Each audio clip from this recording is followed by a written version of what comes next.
नमस्कार, मैं हूं अर्चना कौशल और आप देख रहे हैं किसान उत्थान कार्यक्रम, जिसमें आज बात किसान बागवान की करेंगे। मुख्यमंत्री मनोहर लाल का दावा है कि पिछले 8.5 सालों में कई ऐसे सराहनीय कदम उठाए गए जिससे किसानों की आमदनी में इजाफा हुआ है। मुख्यमंत्री बागवानी बीमा योजना ऐसा ही कदम है जिससे बागवानी करने वाले किसानों को पूरी तरह से जोखिम फ्री कर दिया गया है। इस योजना के तहत कुल 21 तरह की फल, सब्जियां और मसालों की फसल कवर की जा रही है। यानी फसल में किसी तरह की कोई बीमारी लगने, असामान्य बारिश होने या फिर सूखा पड़ने इत्यादि की स्थिति में नुकसान की भरपाई सरकार कर रही है। मनोहर सरकार के इस कदम से किसानों का बागवानी की तरफ रुझान बढ़ा है। दावा है कि इस योजना की शुरुआत से अन्नदाता खुशहाली की ओर बढ़ रहे हैं।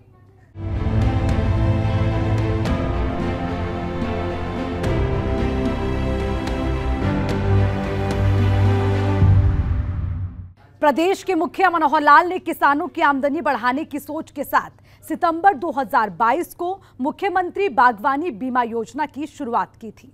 इस योजना का उद्देश्य बागवानों को जोखिम फ्री करने के साथ फल और सब्जी उगाने को लेकर प्रेरित करना है, ताकि किसान अच्छी आमदनी कर खुशहाल हो सके। मेहनत ईमानदारी है जिसकी शान, वो है मेरे देश का किसान। बावजूद इसके किसानों की बदहाली किसी से छिपी नहीं रही है। धरती का सीना चीरकर मिट्टी से सोना उगाने वाले किसान की हिम्मत कभी प्रकृति की मार के आगे टूटती दिखी है, तो कभी खाद, बीज और पानी की किल्लत से किसान जूझता रहा है। और अगर इन सभी चुनौतियों से किसी तरह बच भी जाए तो बाजार में फसलों का उचित मूल्य नहीं मिलने से अन्नदाता की हिम्मत जवाब दे देती थी। साल 2014 में प्रदेश की कमान साफ और बेदाग छवि के नेता मुख्यमंत्री मनोहर लाल को मिली। मुख्यमंत्री मनोहर लाल खुद एक किसान परिवार से आते हैं और संगठन में रहते हुए भी उन्होंने किसानों के दर्द को बेहद करीब से महसूस किया था।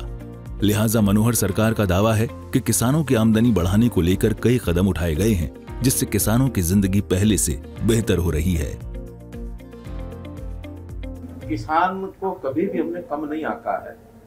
किसान जो है वो अपनी मेहनत से कृषि की उपज करके समाज के लोगों का, सबका पेट पालता है, अपनी भी आजीविका कमाता है। इसमें कभी कोई आज पहली बार कहा ऐसा नहीं है। हमेशा ही कृषि के प्रति, कृषक के प्रति हमारा सम्मान रहा है, क्योंकि मैं स्वयं भी कृषक ही हूँ। भले छोटा कृषक हूँ मैंने अपने जीवन में बहुत बचपन में पिताजी के साथ खेती के सारे काम किए हुए हैं। और हमारे कृषि मंत्री ये स्वयं कृषक हैं, हमारे जितने कृषक, हमारे शिक्षा मंत्री ये स्वयं कृषक है। हमारी जो टोली है सारी उसमें कृषकों का ही प्रभाव है, तो कृषि को कभी मैंने आंका नहीं है। मुख्यमंत्री मनोहर लाल किसानों को बागवानी को लेकर प्रोत्साहित कर रहे हैं और इसके लिए सितंबर 2022 में मुख्यमंत्री बागवानी बीमा योजना की शुरुआत की गई। इस योजना के माध्यम से बागवानों की फसल को प्राकृतिक आपदा से होने वाले नुकसान से बचाया जा रहा है, जिसमें कुल 21 तरह के फल और सब्जियों को शामिल किया गया है, जिनमें आलू, प्याज, फूल गोभी, टमाटर, मटर, गाजर, भिंडी, लौकी, करेला, बैंगन, हरी मिर्च, शिमला मिर्च, पत्ता गोभी, मूली, हल्दी, लहसुन, आम, बेर, अमरूद और किन्नू हैं। बता दें कि इस योजना का लाभ उठाने वाले किसान को प्रति एकड़ प्रीमियम राशि सब्जियों मसालों के लिए 750 रुपए और फलों के लिए 1000 रुपए प्रति एकड़ देना पड़ रहा है, जिसकी एवज में सब्जियों और मसालों के लिए न्यूनतम मुआवजा राशि 15,000 रुपए दिया जा रहा है और अधिकतम 30,000 रुपए मिल रहा है। इसी तरह फलों के लिए न्यूनतम मुआवजा राशि 20,000 रुपए और अधिकतम 40,000 रुपए मिल रहा है। मुख्यमंत्री मनोहर लाल किसानों से अपील करते नहीं थक रहे हैं कि हमें पारंपरिक खेती को कम कर आधुनिक खेती पर बल देना होगा, ताकि कम से कम जमीन से अधिक मुनाफा कमाया जा सके। हरियाणा पहला प्रदेश होगा जो किसानों की इतनी चिंता करता है।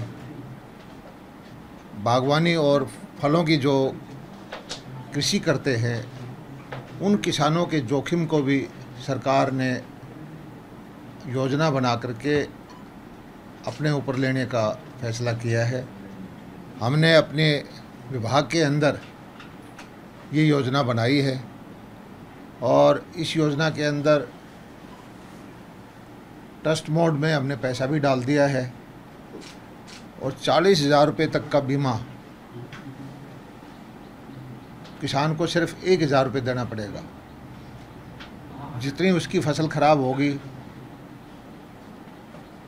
50% होगी तो 50% उसको मुआवजा मिल जाएगा। मुख्यमंत्री मनोहर लाल का लक्ष्य किसानों की आमदनी में वृद्धि करना है ताकि प्रदेश का हर किसान खुशहाल हो सके। इसके लिए कई योजनाओं पर काम जारी है। लाखों करोड़ों रुपए खर्च किए जा रहे हैं। किसानों को प्रगतिशील किसान की श्रेणी में खड़ा किया जा रहा है। खेती किसानी में आने वाली दिक्कतों को दूर किया जा रहा है। मुख्यमंत्री मनोहर लाल का दावा है कि ऐसा करने से न सिर्फ किसानों की आमदनी बढ़ेगी बल्कि आने वाले दिनों के लिए पानी की भी बचत होगी। अब रह गया सिंचाई की बात, क्योंकि अधिकांश पानी जो हमारा 85% पानी जो सिंचाई के उपयोग में आता है, बचाने की गुंजाइश है तो सिंचाई के पानी में गुंजाइश है और कहीं गुंजाइश नहीं है। अब नई विधि विधान जो आ गए हैं उसमें से लगता है कि पानी जो है इसकी सिंचाई जो फ्लड इरिगेशन हम करते हैं, खुली यानी एक प्रकार से खेती के अंदर जब पानी का उपयोग करते हैं तो उसका फसल को कोई बहुत उपयोग नहीं होता है।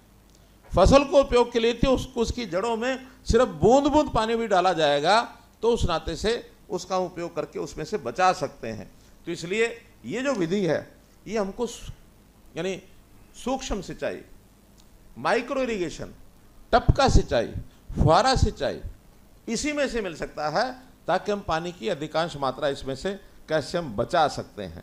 मित्रों, अब पानी का एक दूसरा भी एक पक्ष हमको ध्यान करना पड़ेगा कि हरियाणा का अगर हम विषय लेते हैं, हरियाणा में पानी की उपलब्धता दूसरे प्रदेशों के अनुसार उतनी नहीं है, क्योंकि हम अपनी नदी से नाते से केवल यमुना का आधा पानी हमको मिलता है, बाकी कोई नदी हमारे यहाँ नहीं उतरती है। पंजाब में तो और भी नदियाँ उतरती हैं, जम्मू कश्मीर में भी नदियाँ हैं, उत्तर प्रदेश में भी नदियाँ हैं, उत्तराखंड और हिमाचल क्योंकि पहाड़ी इलाका है उनको उस प्रकार की उतनी आवश्यकता नहीं है नहर के पानी की। तो हमारा नहरी पानी, सिंचाई के लिए जो पानी, उसकी उपलब्धता हमारे पास बहुत कम है। पहले किसानों की ये शिकायत होती थी कि उन्हें खेती के लिए आसान तरीके से ऋण नहीं मिलता है, जिसकी वजह से किसान साहूकारों के चंगुल में फंसने को मजबूर थे और अगर किसी प्राकृतिक आपदा के कारण फसल बर्बाद हो जाए तो अन्नदाता कर्ज के बोझ तले दब जाते थे। लेकिन अब किसानों को आसान किस्तों पर ऋण उपलब्ध हो रहे हैं और फसलों के मार्केटिंग पर फोकस किया जा रहा है ताकि बाजार में उत्पाद का अच्छा भाव मिल सके।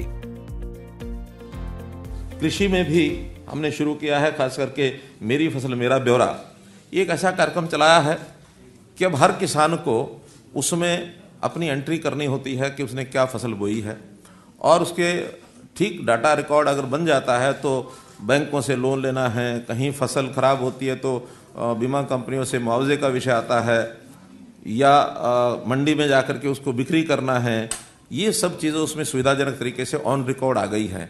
उसकी बहुत परेशानियां समाप्त हो गई हैं और आगे चल करके हम ये भी उस पर विचार कर रहे हैं कि बोने से पहले किसान की जो प्लानिंग क्या है, उस प्लानिंग में भी अगर हिस्सेदारी उसको बनवाएंगे तो फिर हम स्टेट में एक अच्छा सहयोग किसान का हम कर पाएंगे। और यदि हमारा एक जो किसान कल्याण प्राधिकरण हमने जो बनाया है उसको ये काम की जिम्मेदारी सौंपी है कि पूरे प्रदेश में किसान को प्रोत्साहन क्या दिया जाए कि कौन सी फसल बोने से उसको ज़्यादा लाभ होगा, तो इसकी पूर्व यानी प्लानिंग, प्री प्लानिंग इसकी किसान कल्याण प्राधिकरण वो करेगा ताकि ये फसलें हैं जिसमें किसान अगर बोएगा तो उसको वो इकोनॉमिकली वायबल होगा, वो लाभप्रद ज़्यादा होगा।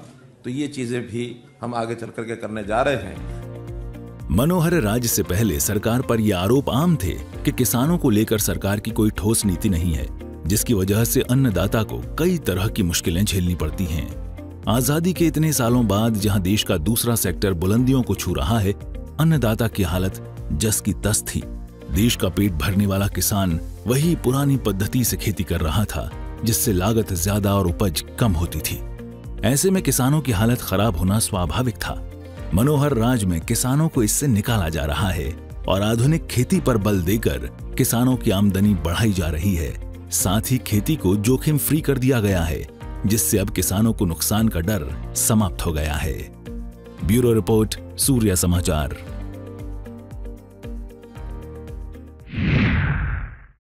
मुख्यमंत्री मनोहर लाल दिन रात किसानों के हित में काम कर रहे हैं, तभी प्रदेश का किसान खुशहाल हो रहा है।